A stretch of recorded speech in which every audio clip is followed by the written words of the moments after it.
Tous les peuples n'ont qu'un espoir, c'est de vivre tranquillement leur vie, voir leurs enfants venir au monde, les accompagner à l'école, les voir grandir, les marier, enfin, et puis les lâcher dans la nature. Voilà, ça, ce sont les peuples. Malheureusement, il y a des politiques, des idéologies, des sottises qui font que d'un seul coup, des manipulateurs puisent dans des frustrations que connaissent tous les citoyens du monde pour construire en eux une animosité, une haine implacable contre les autres. Voilà, et c'est le jour où l'être humain recouvrera son libre arbitre, ce jour-là, il sera mieux armé à ne pas tomber dans le piège des manipulations. Regardez ce qui se passe en France, par exemple. Vous croyez que les Français sont mauvais? Ils ne sont Mmh. pas mauvais.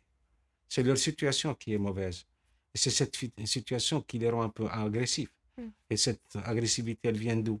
Elle vient des discours, des médias.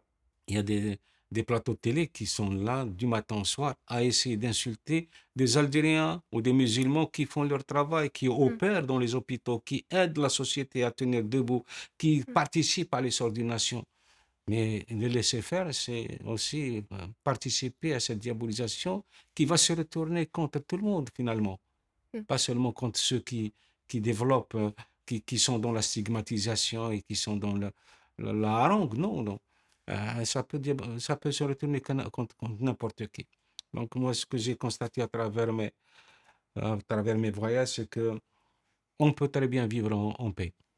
Et c'est peut-être la meilleure façon de vivre, c'est la paix.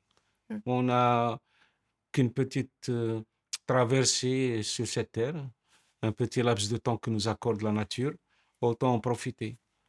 Pourquoi aller faire la guerre à 20 ans et mourir? Bien sûr. Mourir à 20 ans, oui, c'est les intérêts de mon pays. Moi, voilà, je suis un soldat, je vais me Mmh. battre à 2000 kilomètres, je vais y laisser ma peau. Mmh. Et je ne serai qu'une perte pour ma famille. Un grand chagrin, mais un chagrin euh, comment, inextinguible qui va brûler tous les espoirs et tous les rêves d'une famille. Donc, il faut essayer de vivre sa vie. J'ai fait la guerre et je sais qu'elle ne vaut pas le détour. Et pourtant, c'est une guerre absolument nécessaire en Algérie. Parce que j'ai participé à une guerre qui a empêché l'Algérie de sombrer, de tomber en ruine. Mmh.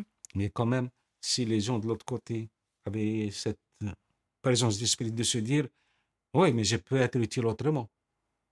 Je peux être utile en vivant pleinement ma vie, en apportant le peu dont je dispose. Voilà. Mais le choix était toujours le mauvais camp.